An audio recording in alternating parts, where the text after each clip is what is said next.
Live.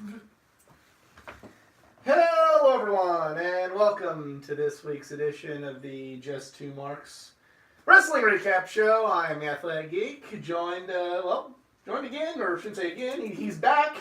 I'm back. After a week off, Jedi Jason Kruger. And if you've never seen this show before, this is the Just Two Marks Wrestling Recap Show. Jedi and myself, we love pro wrestling. We've been talking about pro wrestling with each other for almost 15 years at this point. We love wrestling. We love sharing our love of wrestling and discussing it with you, the viewers.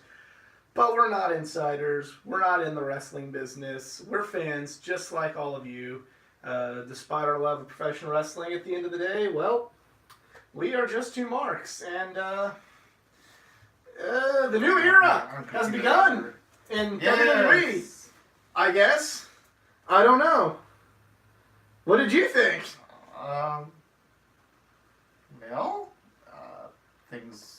Raw wasn't unwatchable. Right, that's true. It was a decent edition of Raw. But... that's... SmackDown I really enjoyed. Yeah. Well, let's... It is kind of refreshing that they didn't start out with a 20-minute talking segment. Yeah? Is that the new era? I mean, I'll take it. Well, it's funny, and we'll just go into our Raw recap right now. It did not start off with a 20-minute talking segment, but it degenerated into a talking segment with John Cena. So, yeah. The new era, John Cena. The new era with John Cena. It's it's Royal Rumble season though, so yeah. We knew he'd be back for that. So absolutely. And the big thing is, I just really do not want him to win the Royal Rumble. Oh gosh, surely not. He's just there. Lesnar versus Bryan versus Cena with Cena getting 17. Watch it happen. Watch it fucking happen. Or Lesnar versus Cena. You're gonna see me probably just leave in disgust at if that's the main event is Lesnar versus Cena. I heard somebody on the internet suggest Seth Rollins win the Royal Rumble and then go on to face Daniel Bryan instead of Brock Lesnar, and it's like, I'm okay with that. Yeah, I'm like, that's a match I didn't even know I wanted, but I'd be alright with that. To be fair, when it comes to that match, if we want to see it, we could just go look at some old Ring of Honor and it's not like the Mean Mark Callis versus Sting match where it's like this crappy match that was nothing between Undertaker and Sting. This one was good, you guys. Arguably, you could say the same thing about the WWE Championship feud right now, but. Right. I don't know. I think it's, except for the fact they went longer on the independents. I'd say that Bryan and AJ are as good. Yeah. Oh yeah. They've evolved. It would just be completely different than what it would. Last time. But we have John Cena enter the Royal Rumble, and then we have Drew McIntyre come out and Oh, yeah. It's just kind of... Let's see. Some stuff happened. This is earlier in the week, so we're all tired. Right, Cena was in a match. Just wanted to remind us he still exists. Remind me, that thing, that's my job! Still do it, people! So, degenerates down to... Well, first of all, the show starts off with a big brawl between Rollins and Lashley. Mm-hmm. Which was actually kind of cool, how they did it. It's kind of starting off the show. Right. Mainly, it's because it's not how we're used to seeing the show start now. It's not been the formula, so. Yeah, so it's just a matter of, hey, that's cool. Now, if they did something like that every week, it'd become worse than oh boy, another brawl. Yeah. No, the goal is to just switch it up every week, I think, to keep things interesting. And I'm definitely on board with that. Mm-hmm. At least I hope that's the goal. That's my goal, Next week we get into the talking segment. That's what's going to happen. Yeah, right. All good things and all that, but... Yeah. But breaks down into a 6-man tag, and I mean, it's an alright little 6-man tag match. It's a 6-man tags unless they're like Lucha Libre or Dragon Gate 6-man tags. That's kind of, even like in New Japan, there's like a ceiling on how good they are. You know, so it's, you can only do so much with a 6-man tag. So, but still a good match. Still, you know, I did not mind the segment with John Cena to start everything off, and then, you know, So he wants to go in order this week. Yeah, we'll go in order. I'll let you use that then, because I'm pretty sure the one I got's way out of order. We have Hulk Hogan's first appearance, since he said some pretty horrific things on Monday Night Raw. I'm not a Hulk Hogan fan by any stretch of the imagination, and I wasn't a Hulk Hogan fan even before he got caught saying what he said. But I'll give credit here. He really really had a nice speech here, paying tribute to Mean Gene. So I appreciated that. No complaints there. Yeah. Then we have from there we have a. Yeah. This is Raw's version of trying to revamp the tag division. By doing the same match over and over again. You know, give him credit. You know, at least it happened. But I really wanted the Revival to win this one. Yeah. You know, I really did not. I guess it's nice they let him save some face again, but I don't know. I don't know what it is. Really, and we'll get into this a little later on in the show, but I'm kind of hoping the Revival, if they're not going to get tag titles on Raw, I'm kind of hoping that they go somewhere else. Because that's a feud that's been building for years without either team being in the same company. But more on that later. But Rude and Gable, which, you know, I mean, it's cool that Rude and Gable are doing stuff, so whatever.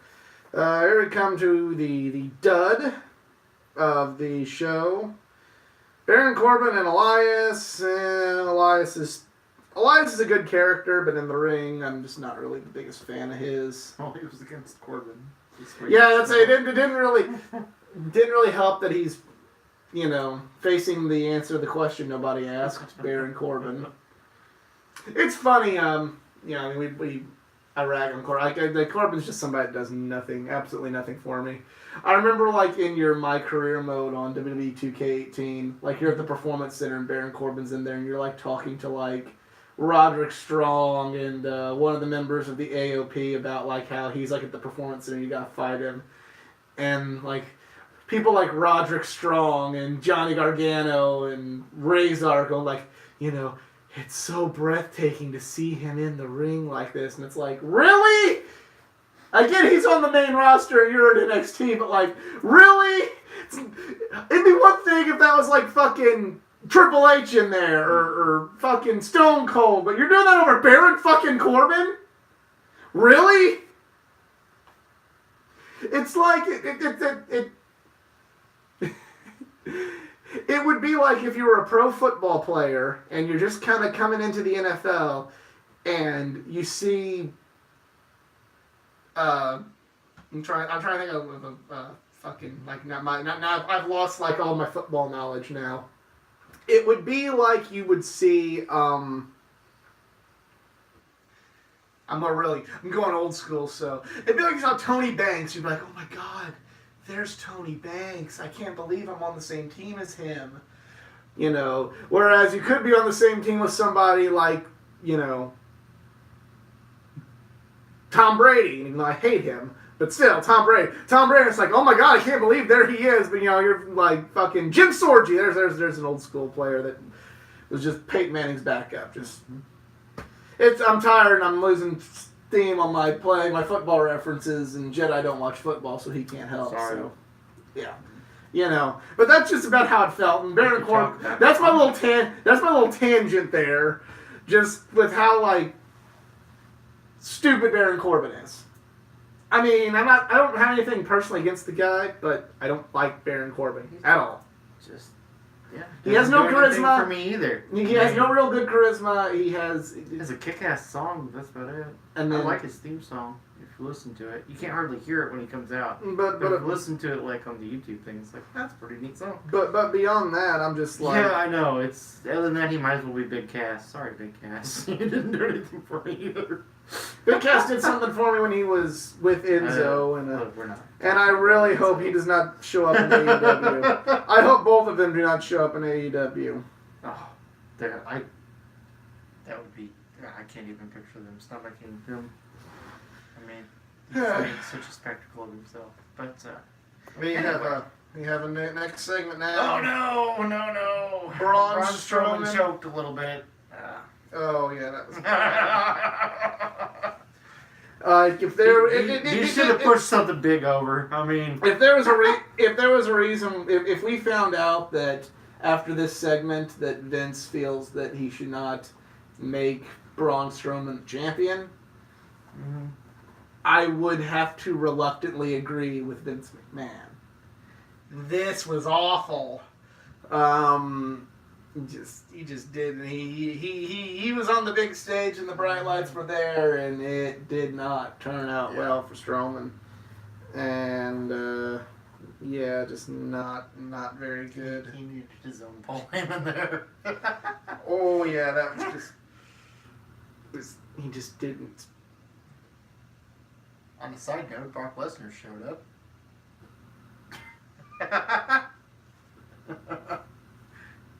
Earning that paycheck, I guess? I don't know. Earning? Question mark? Next up, we have a mixed tag match. We have... For some reason. Oh, I like this match. It was Apollo Cruz and Ember Moon versus Jinder Mahal and Alicia Fox. Two ones that I really like. Ember Moon, who I feel is one of the best women in the company right now. And Apollo Cruz, who I feel just needs a shot to do something. Give him the Intercontinental title or something. He needs just something versus two people that I'm just never. Again, two other people that never really did anything for me, especially Jinder.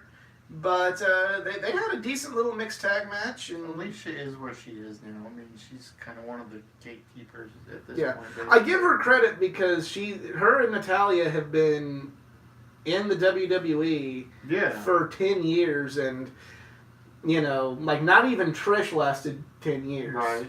In the WWE, for better or worse, more so worse. The shelf life for women in the WWE up until recently has not been a good one. But Foxy, gotta give her credit. She's still there after 10 years when usually they cycle. They cycled the Hall of Famers and some of the greats. They cycled Lita, they cycled Trish, they cycled Mickey out for the first run. Mickey was on fire, and they released her in 2010 just for whatever reason. So I running high on the Michelle McCool train. So but give her credit for her longevity. She got to do something right. She's there, right? But still never. Foxy never really did much to me. For me. To me. Oh, she didn't, huh? No, she didn't. Unlike some of the others. I mean. No, none of them either. A tell-all coming soon. I got hugged by Kelly once, and Trish Stratus said I looked handsome in my cosplay at a comic book convention, and take what you can get. Yeah, that's Jessica Havoc gave me a hug too. That's about it as far as hello, Ray. The ladies in wrestling. Is it? Hello, it's you. Any hoozles. So we go here to the next segment, a moment of bliss. Yeah. For as much as they forgot she existed, I'm actually kind of excited to see Sasha Banks versus Ronda Rousey, just because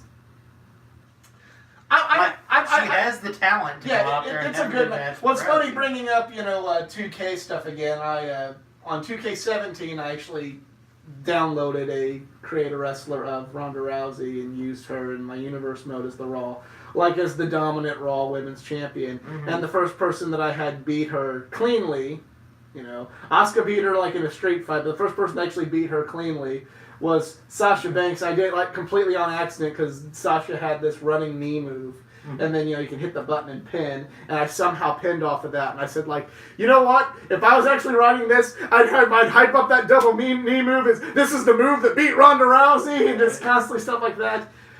But that's universe mode. And I like Sasha. I think she's a tremendous, tremendous in-ring talent. And if anybody can make Rousey look better than what she is, Sasha's one of them. Overall, though, she's just kind of there. We're well aware this is kind of like some Royal Rumble Championship matches where it's like, do this, and then we'll move on to WrestleMania.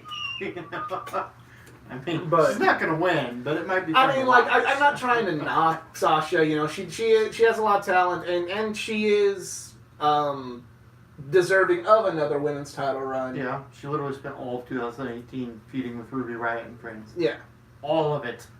She does. However, this close to WrestleMania and with the hype at a fever pitch for Rousey versus the Man and them getting the main event,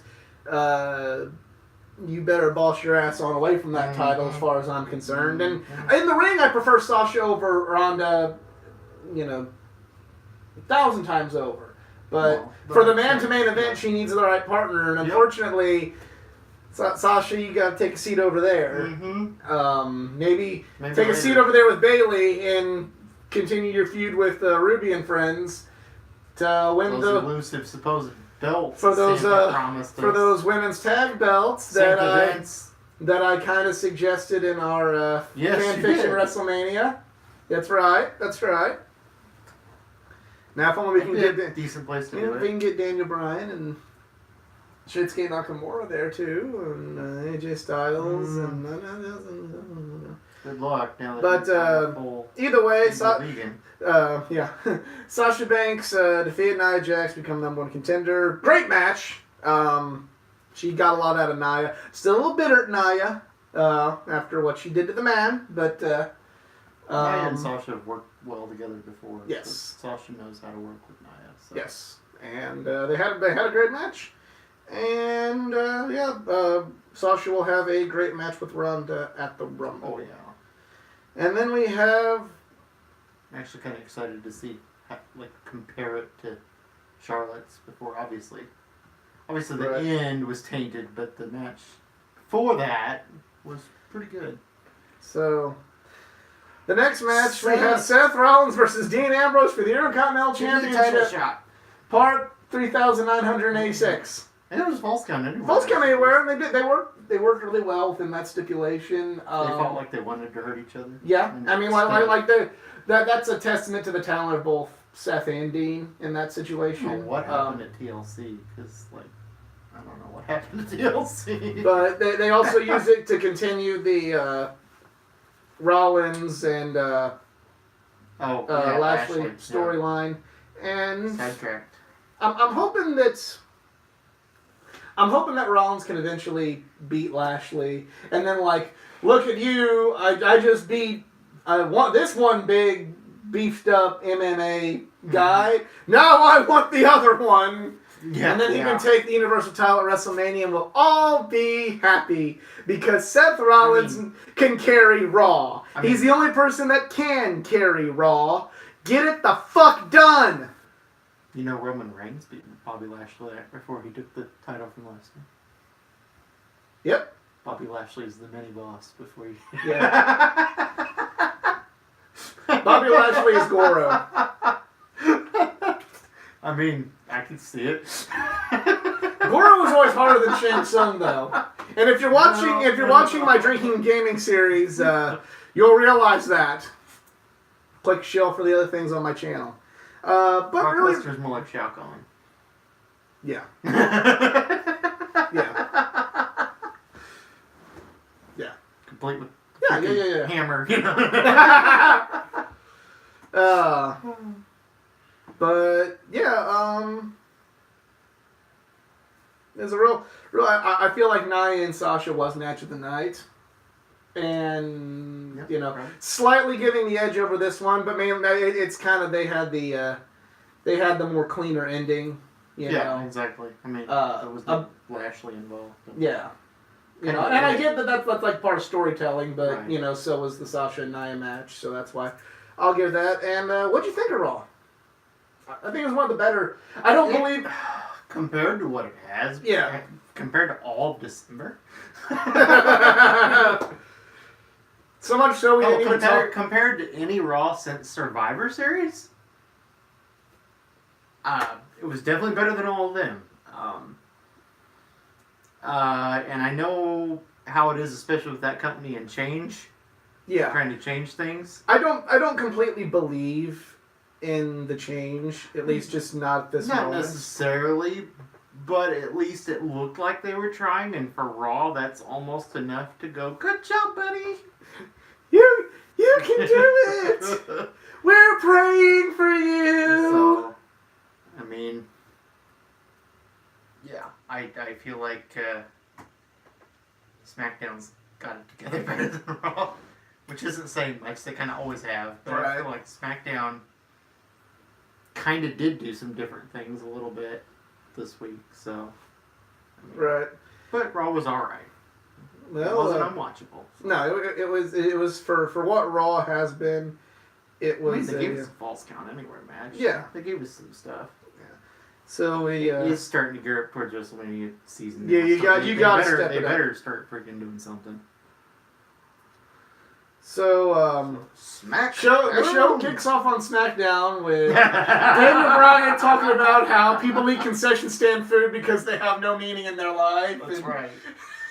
Damn plastic straws. Plastic straw. Oh, it was just.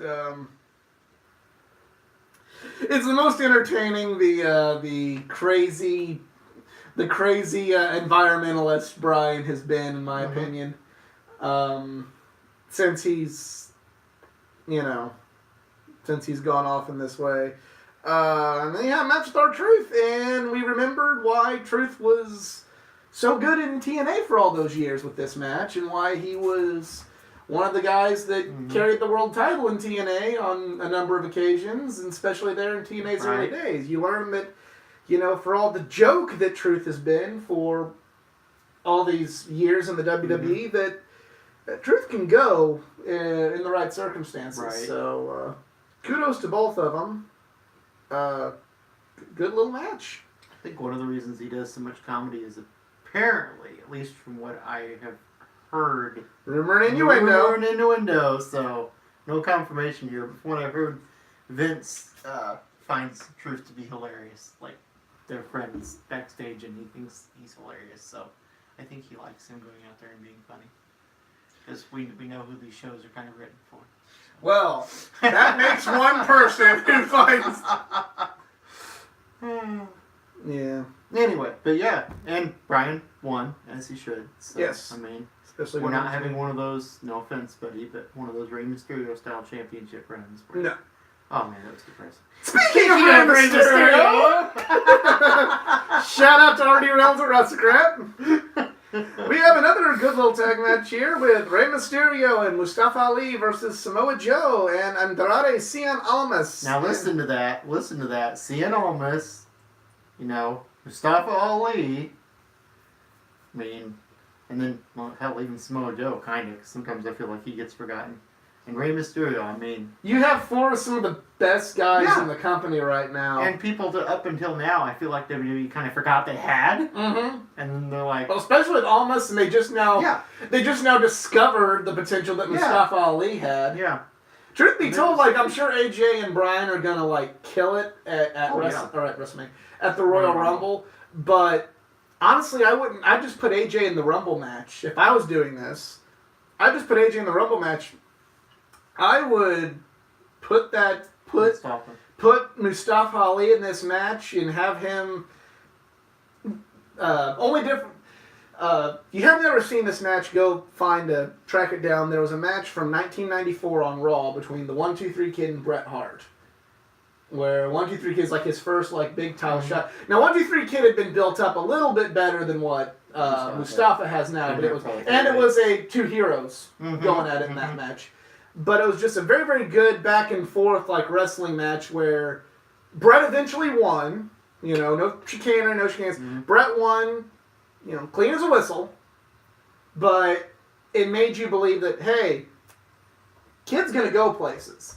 That's what I want to see. Only difference is there's a hero and a villain dynamic with Mustafa Ali and Daniel Bryan. Still do the exact same. Do the exact same thing where you know have such a good make us believe that he's actually going to win. Throughout the course of that match, we're going. Mustafa Ali is going to be WWE champion. Mustafa Ali is going to be WWE champion. And then when he finally taps out or gets hit with that right knee, you're like, damn it! And then you go. At the end of it, Mustafa Ali will be WWE champion. It's like, not today. It wasn't his day, but it's coming. That's what I was hoping for. But, you know, I'm not going to complain about AJ Styles and Daniel Bryan getting a match. Villains win this one. You know, good match. I mean, you're glossing over the fact that almost pinned Mysterio in the middle of the ring. That's true. But it's a good match, and that might set up. That'd be a good WrestleMania match. But I'm kind of hoping. I'd like to see AJ wrestle right at WrestleMania. The rumor and innuendo says we're gonna get AJ Styles and Randy Orton, and I'm sure it'll be good. But I don't give a fuck about Randy Orton. I understand what you're saying. So, if this were 2007, I'd be pumped up about this match. But it's 2019, and I'm not. Maybe we'll get another one of those Seth Rollins, Randy Orton kind of things. Maybe. So, if they do it right, maybe. They have let Orton really shine as a villain. They have Rusev. Rusev's poor wife. Yeah. Who fell over, recovering at home. Okay, sure. Yeah. But we'll just pretend that that's fine. So Rusev's mad at Nakamura, and Nakamura's being crafty. Like this, like how they always portray Japanese wrestlers as sneaky in the WWE. Sigh. But he's doing it good. Yeah, he's entertaining doing it, but it just kind of dawned on me again. It's kind of like, oh, well, heck yeah. oh, they had him come why is Nakamura being sneaky? Like, Nakamura's turned into the sneaky Japanese guy again, and fuck. It makes me fearful for what they're going to do with Kushida whenever he gets to WWE. Is he going to be the sneaky guy on 205 Live? He was kind of the sneaky Japanese guy when he was fighting Styles, too. I didn't realize it then. He was. I just didn't really think about it then. It is. I mean, they even went full blown. I mean, it was like a weapon of mass destruction of like stereotypes just in my head. Yeah. Boom! I'm like, ever since WrestleMania, Shinsuke's been the sneaky Japanese guy. Yeah. Even for that month when he wasn't on TV, when he had the United States Championship, he started wearing red, white, and blue and saying "United States and not America." And, like, that was awesome. The foreigner that. I love that though. That was amazing. I mean, yeah, he pulled it off great. I'm just saying it is an overdone trope that they do with their foreign U.S. champions. Yes. Yeah. But still a good segment. Racist. Racist at all. Rusev needs to win the world's title sometime in 2019. Right. I truly believe so. He better not just lose right back to Nakamura. I'd be okay with him losing right back to Nakamura if it meant bigger and better things down the line with a bigger title, perhaps. Sure. But I wonder if they're building towards a match with those two at the Royal Rumble show. I wonder. Because you wonder what's going to happen with Nakamura and Rusev at WrestleMania, if that's the case.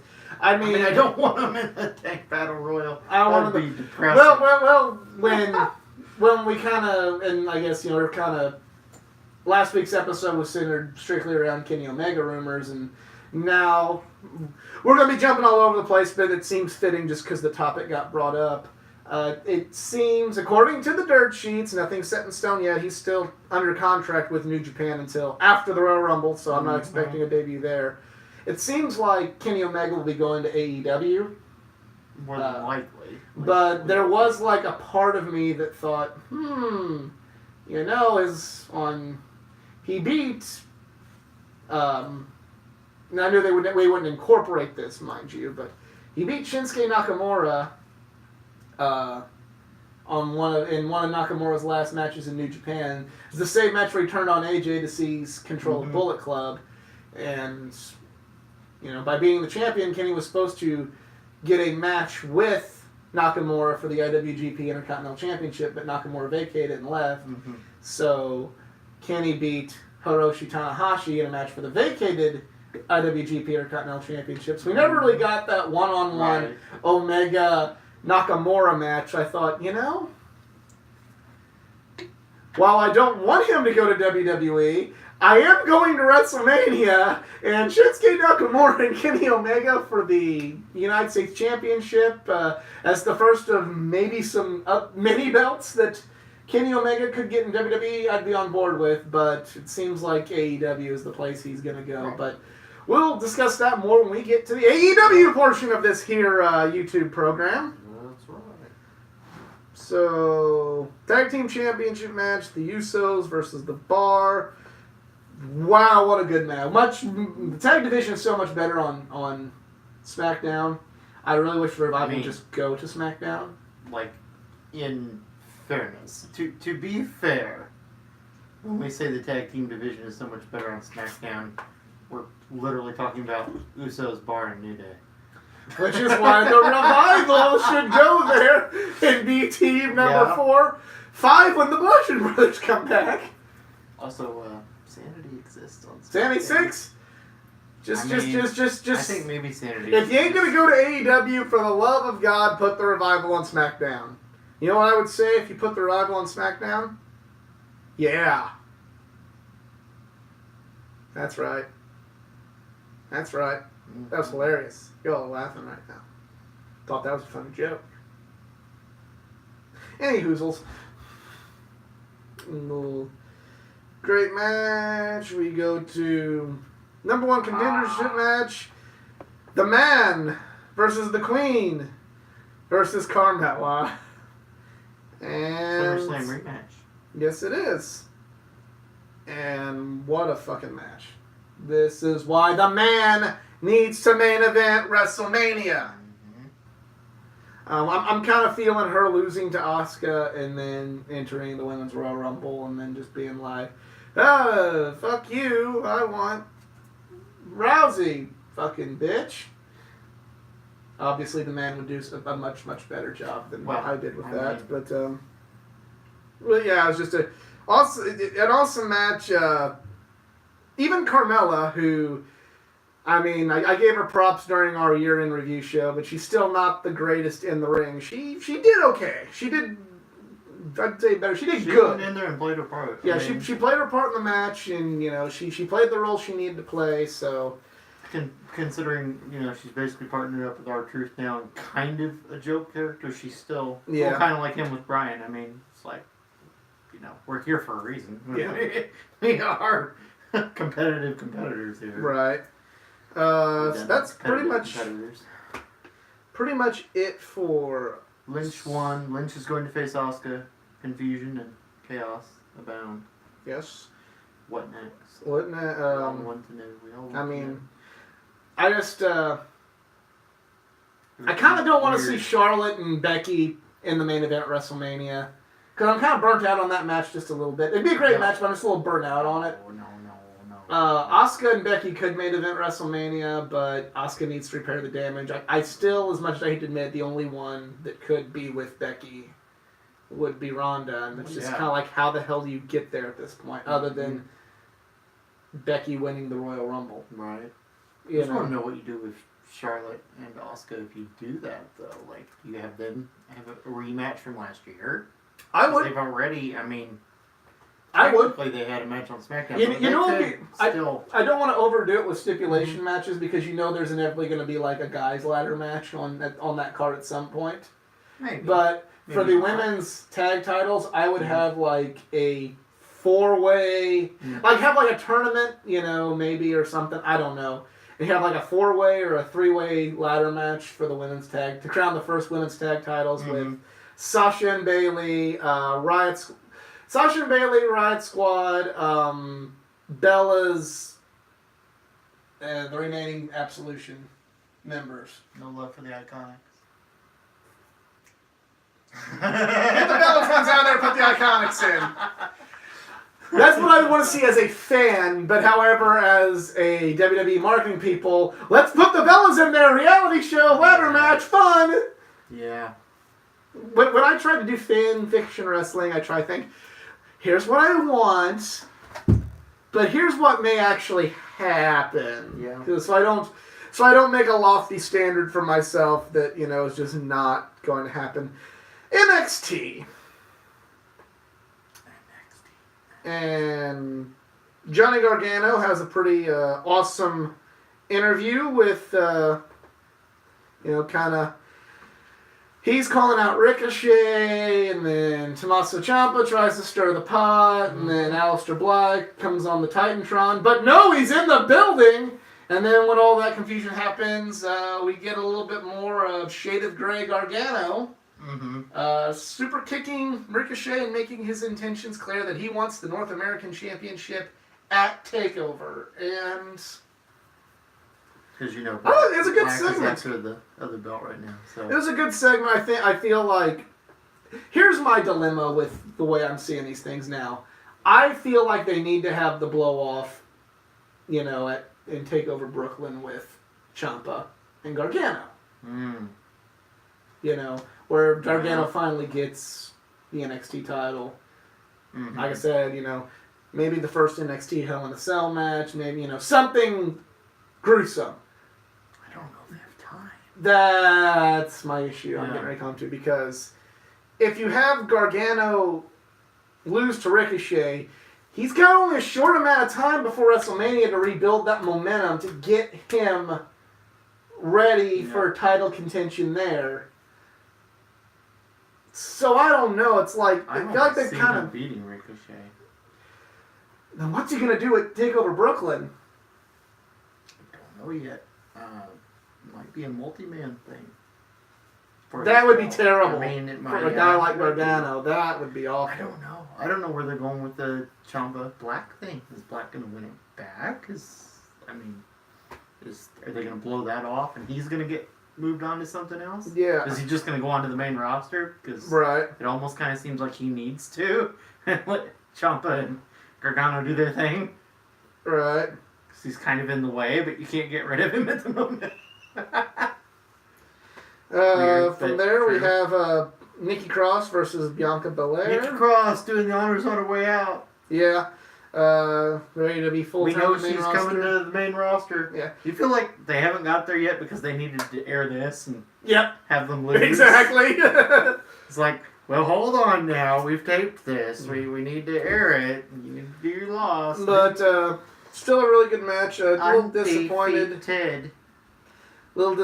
That Nikki didn't get to be NXT Women's Champion. Yeah. But I think she's got bigger and better things on the horizon. She's one of those. Yeah, she's one of those people that can get away with not having Sanity should be bigger than they are. Sanity needs to be like Sanity needs to be like a dominating force on SmackDown. Why not just move them to Raw at this point? Raw is so messed up. They could be a dominating force on Raw if we switch some characters around. Yeah. We need it badly. Need to switch back to the rest. But I was also saying, the thing that I want, especially with, this is I have kind of a wrestling fan boner for this, but every dominating faction, I like it. There's the part where everybody's got the belt. I get that. And I feel like, I'm not saying that Sanity at this point could be world champion on either brand, but you could have them as tag champs and then Nikki Cross with, or something like that. There's only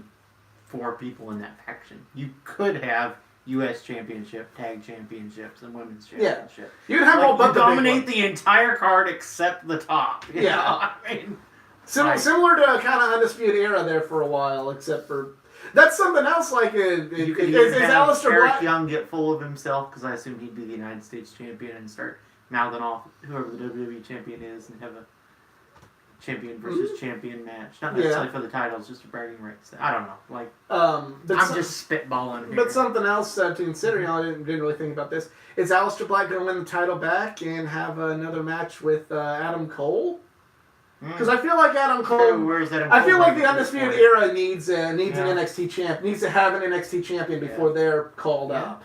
Yeah. But that would only I just really feel like 1 year later, put a bow on the Gargano Ciampa thing. You know, it's gone in so many different directions. Now it's time, you know, they hate each other. They've made Johnny Gargano go to the dark side. He's kind of coming out of the dark side, but the dark side's still in him. He has to exercise his dark side by beating. Because right now Ciampa's playing him like a fiddle. Yeah, by beating Ciampa and getting that title. That's the only way. The only thing that I could see being reason them not doing it at WrestleMania weekend is taking it to their next Chicago takeover and go like 2 years. 2 years from when he turned on him. Boom, here it is. So I could see that, but selfishly I want it there because I'm gonna be there. So. Right. You know, it is what it is. But great match. Belair's going to fight freaking... really? Wow. Yeah, you've got me like... She's going for the championship. Baszler, thank you. Wow. You had me... That's going to be an interesting That's going to be an interesting match. You know, I still feel like Belair needs some more improvement done, but she's starting to get up there. She's got that strength and athleticism game, but Baszler's got that I will fuck you up game going on. The only thing I don't... She's going to be a little... The only thing that I don't like about... I feel like I don't like the whole, like, hair whip thing. Oh, well. It's just a gimmick. I get it's a gimmick, but it's like... It just sends me bad flashbacks to playing Spider-Man, Venom, Maximum Carnage, and then you were fighting, like, the people in the streets, and then... There would always be, like, you'd have, like, the women ones, and they would use their hair to hit you, and I'm like, fucking Venom! How come he's, like, falling down, losing health from hair?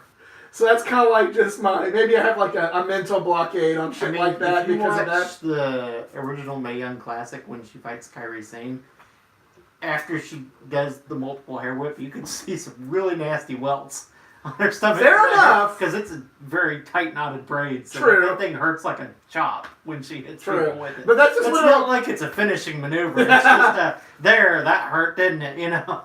I get it. It's just maybe I guess like I said, it's just a mental blockade. I'm like, you know, why is Venom getting knocked on his ass by hair? You know, I will give you if Bianca Belair ever fights Venom and does that. Bianca Belair versus Venom at WrestleMania. Book it. We'll even break our no insider term rule for that. Book that shit. Alright, but great match from both the girls. Ladies, whatever the best way of saying things are, because I don't want to offend anyone. Women folk? That's even worse. Go back further in time, think of some more offensive term. So, apparently... They had a nice little match here. Tag match, two guys that are NXT UK guys, basically. I don't follow NXT UK. Good match, but I don't really know anything about them, so I'm not going to really talk about it too much. I've been trying to watch it. Just for the sake of, I wouldn't do it justice, but it was a good match. That's about all I can say. I'm not going to bullshit you. I think it's this Sunday. NXT UK is having their first takeover. I think it is. Yeah. Blackpool. I might have to check that out. There you go. See if it's. See if it can live up to its. And speaking of doing the honors on the way out, we have the other EC3 guy. EC3 loses to Adam Cole, baby. It needed to happen. It wasn't. I mean, like it was a good match. It wasn't great. But I mean, he's been fighting with them, and that was. Oh yeah. Everything made sense, and it brought out War Raiders to continue that storyline. But I mean, no offense to EC3, but he's no Ricochet. Yeah. So it was what it was. EC3 needs to be on the main roster. I just feel like his character lends itself better to the main roster. You know, style in the ring lends itself yeah, better to the ring it's roster. cool. You know, I mean, like they put him there, and he played ball there, and you know, he didn't go, "What? I was TNA World Champion, motherfuckers! You don't put me on NXT, and I have no idea why EC3 sounds like I this." feel like he definitely needs to start off as a villain. Like, Yes. I don't see anything relatable there, is it? No, he's a spoiled rich kid. Exactly. I mean, it writes itself. Yeah. There's never been a spoiled rich kid guy that worked. I don't think they ever even tried it. Okada's a hero now, and his thing was he was a spoiled rich kid. But I always complain about him going, I don't think he's very heroic, you know? I'm just going to go with Japanese culture on that and be lazy because I don't know. Yeah. You just call Japanese people lazy? No, maybe they view rich people as heroes over there, whereas we view them as the devil. I mean, well, he was a villain at first. He went after Tanahashi. Oh, okay. He won them over with, yeah. Yeah, but it's well, but even EC3 could do that. But even I was saying last year at Wrestle Kingdom, like, you know, he's a dick. Right. He's the hero, but he's kind of a dick. Like Braun Strowman bullying Kevin Owens. Yes. Braun. So that is pretty much it for WWE this week. So time for the big news, and there's not really a lot to talk about because, well, we don't know all the details, but Chris Jericho, AEW has been announced official, like even more officially. Yeah. We have more direction. They have some big signings. I'm going to try and pull up that list. No, I don't want, I typed in AEW and I got Airborne Early Warning and Control. So that's not what quite work. There it is. Humans. So SCU. Yeah, SCU's there.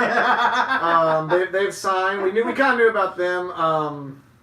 Hangman, the Young Bucks, Cody. They have announced a partnership with it's Shima's new promotion, or I think it's OWE or something. I want to say. Yeah, that sounds right. Yeah. OWE or OEW. Yeah. So Shima's going to be part of that. The wrestlers there. Other signings: Joey Janela, who had an amazing match with Hangman Page at All In. MJF, Maxwell Jacob Friedman. He was had the opening match. I still haven't seen a whole lot of his work. I feel like he's a good villain. He's kind of to me like a Miz level villain, where I'm not really a huge fan of his in-ring work, but character-wise, he has enough to really kind of pull it off. He ended up losing to Matt Cross at but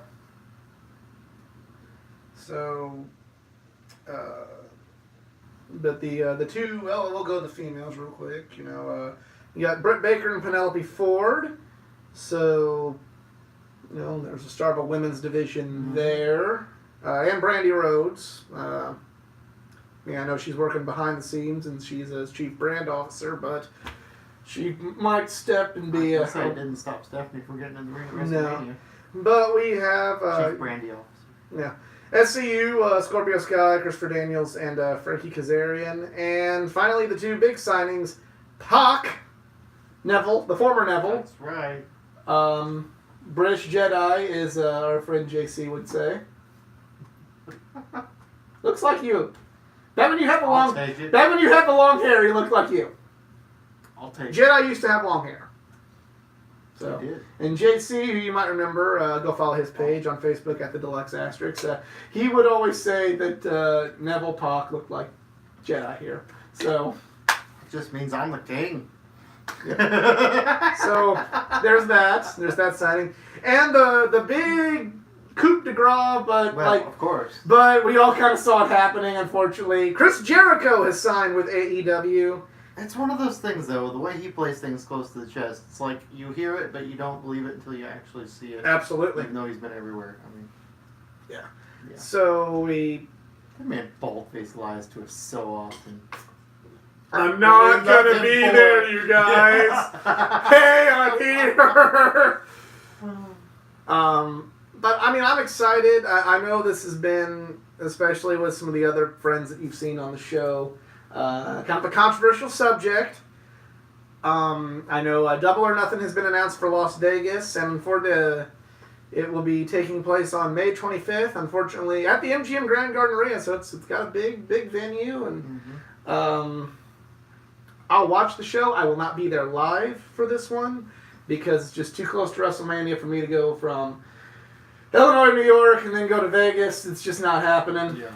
I mean, the other one was literally in our state, so. Yeah, it was a train ride. So, I mean, it was an Amtrak train ride, but still a train ride. So yeah, it's I think they have announced, and I don't know if this is like how serious this is because that New Japan Ring of Honor will not be sharing talent with AEW. New Japan is open to start negotiations again after the Madison Square Garden show with Ring of Honor. Yeah. According to rumor and innuendo, they do not. Ring of Honor does not wish to share talent with AEW because they see them as a threat. I would imagine they do.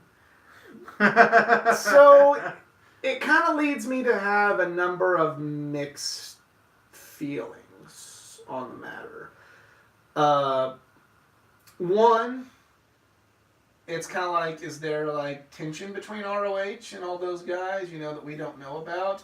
Number two, is All Elite gonna be... I know that All In was a special night. Nothing is ever gonna duplicate how special that night was. Yeah. But the whole...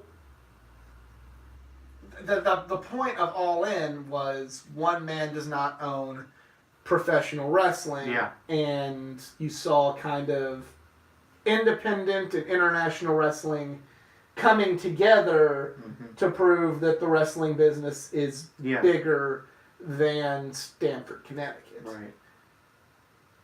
Now with AEW becoming its own thing, owned by a rich man, and that's fine. Like, I'm not saying it takes money to get stuff like that. I'm not saying that at all. Even Ring of Honor is owned by But with them kind of doing their own thing now, is AEW going to fall into the trap of we just want to be big and kind of lose sight? I mean, it seems like they have smarter people at the helm. Yes, it does. Than TNA. Yes, it does. It seems like the business people are going to do business and let the wrestling people do wrestling. But it's like, I'm worried that it's going to turn... Oh, yeah, totally good. It's just going to turn into, like, what made All In an emotional night for wrestling fans. And I wonder if it's just going to kind of turn into, I won't say WWE light, but definitely kind of lose sight of the vision of, we don't want to hurt wrestling. We want to help wrestling. Well, if by doing this, Ring of Honor has low sales, if New Japan's... New Japan's announced that, they're starting the G1 Climax in Dallas next year, which is a big fucking deal. They've announced more... New Japan's... I don't know. Is that going to hurt the Western expansion of New Japan? These are all things that I'm concerned about because that would fly in the face of the original vision of All In. And I don't want to call Cody and the Bucks hypocrites because I don't believe they are. I believe they saw that they had something special and they have a way, they could change the world and change the way. I mean, they're equal pay for men and women, for equal work. That's a big deal. That's awesome. Healthcare, they're working towards healthcare insurance for all the wrestlers. That's amazing. Light schedules, so they don't have to deal with injuries. Good pay. This is good shit for the wrestling business, but is all this good shit going to be? We got WWE and AEW in the United States. Because that is not good for the wrestling business because you're losing things like Impact, you're losing things like Ring of Honor, New Japan's not as big, so is it kind of like what? I don't know really how to say this because I don't want to come across like, oh, they're sellouts or oh, they're in this for the money or oh, they've lost their way because I don't believe they have. However, is the only way to make this successful to lose your way a little bit. That's kind of my big concern. Now, granted... If they're really successful, I worry for Ring of Honor and Impact making it. Not so much New Japan because I feel New like they're New Japan will be fine. They just won't have the influence in as much North America. But they do have a niche product that offers something different than what I think AEW is going to have with the strong style and the present. The way they do it is not going to be the way AEW does it. So they're still going to... I think they're still going to be alright. Even in the Western, it might hurt a little. I'd be more worried about Ring of Honor and Impact. Yeah, I mean, and that would, I would...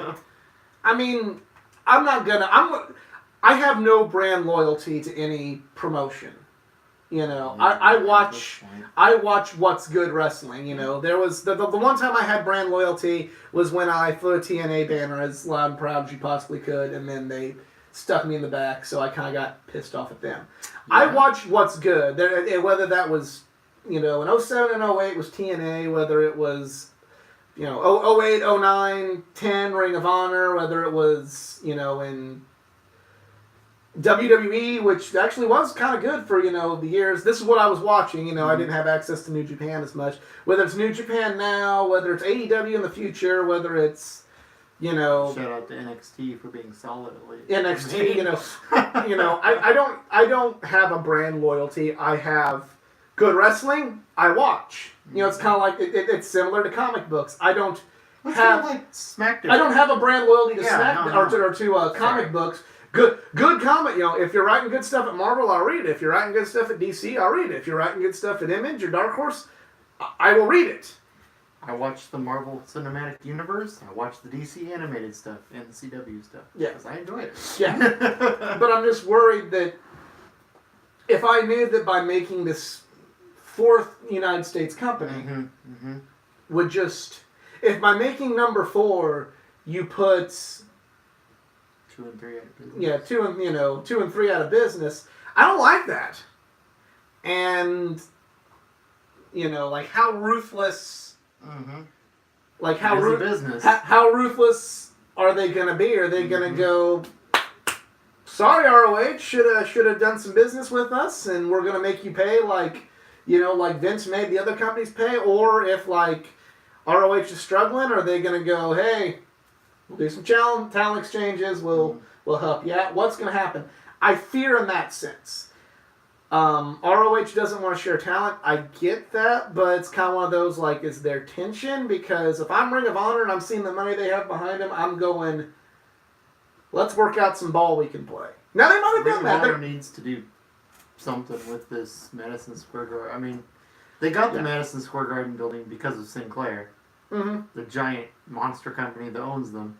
Now, one thing that is going to help them is the winner of the New Japan Cup will challenge, rather than challenge for the IWGP Heavyweight Championship at Sakura Genesis, they will get the challenge in Madison Square Garden. Depends on who that is. If the New Japan Cup's won by Yoshihashi or Toru Yano, it's going to suck. But if Okada wins it and we get Okada and Tanahashi in the Garden, that will at least...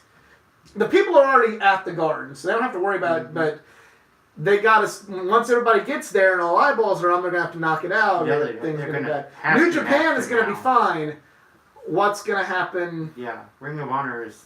And I don't know if it's... do what they got to do. And if Ring of Honor... And I don't like... I'm not there. I don't know if it's Ring of Honor not wanting to play ball with AEW. If it's AEW not wanting to play ball with Ring of Honor. If it's AEW asking for too much. If it's ROH, wanting too much. I don't know. I'm not there. But you gotta think, if I was Ring of Honor, I would do everything short of turning tricks with AEW to make sure that I got Cody and I got the Bucks for the Garden. I don't know. I'm not there. I don't know who's at fault. I don't know if the Bucks are assholes. I don't like that. I'd like to think they're not. I'd like to think that... and I'm not saying anything about anything, so please don't think that I'm calling anybody wrong in this situation. It's just kind of like what I'm reading. Again, we preface this with rumor and innuendo. It just seems like a situation that's leaving some sour taste in a lot of people's mouths. And as excited as I am for AEW, because it was born out of the ashes of the greatest wrestling night of my life. Yeah. I'm also concerned because the company that provided many, many other great wrestling nights. Your bachelor party. Yep. The greatest match up until All In. The Literally greatest match all they ever. NXT's roster. Yeah, I mean, not literally, but most of it. most of it. If it like turns into just like this shell of a company in the process, I don't like that. Nope. You know, I don't like that if these folks right here, you know, can't, you know, promote as good as shows in America because their top guys, Gene, all said, "Fuck you! You want to do our own thing." Yeah, right. You know, and then there's more speculation about Kenny, you know, who's announced that he's leaving, and allegedly that he announced it to Tokyo Sports before the Tokyo Sports magazine or newspaper. I don't know what it is. I'm sorry. Before he even told New Japan that he's leaving, but Ooh. there's speculation with his comments, which I can look up. Maybe. I didn't know that. We'll look up his comments. Make it seem like there's a story here. There usually is. We'll look for it. They entertain the folks. Oh yeah. So. Okay, I don't know how many cards. Darn it, no contracts. Well. Anyway. I'm trying to find his quote, but I cannot find it exactly.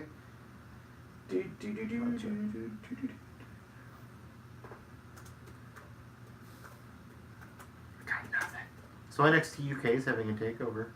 Yeah. We should all check that out. Give them a chance. Yeah, give it a chance. I mean, I have not watched the UK tournament. The first one was... I've watched part of the first one and none of the second one.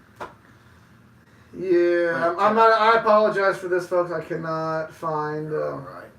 So Pete Dunne's still. Oh, here it is. Finally found it. Okay. Here's Kenny Omega's quote to Tokyo Sports about his departure from New Japan Pro Wrestling.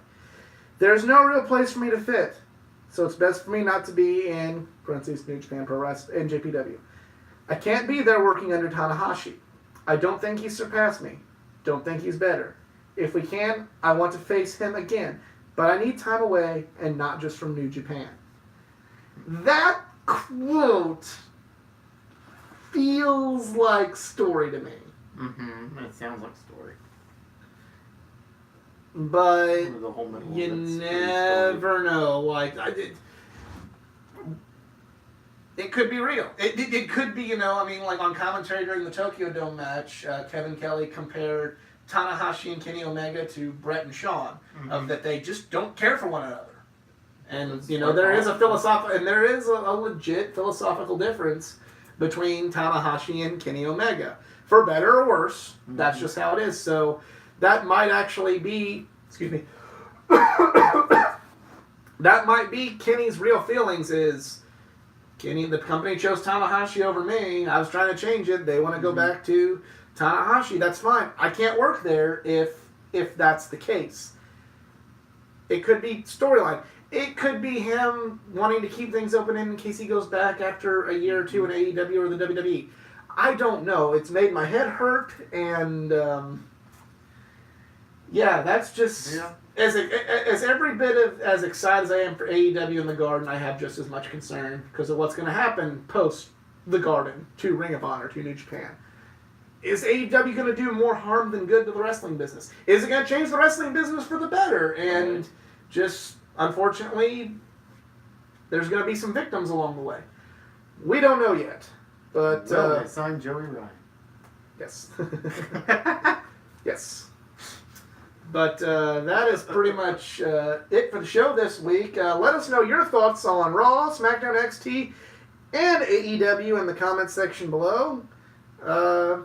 You can talk about Impact if you want. You can talk about Impact. I don't get to watch it, but talk about it. I hear it's good. Go like the Facebook page at facebook.com/athleticgeek89. Follow me on Twitter at athletic_geek89. I'm not really too active on Twitter, but give me a follow and hit me up. I'll respond to you. Jedi, no social media. He's got kids and a wife, and he ain't got time for that shit. If you enjoyed this video and like to see others like it, please like, share, and subscribe. Not just content here from the world of pro wrestling, but from gaming, comic books, and all things in between. But for Jedi Jason Kruger, I am the Athletic Geek. We are Just Two Marks, and we're out. Later.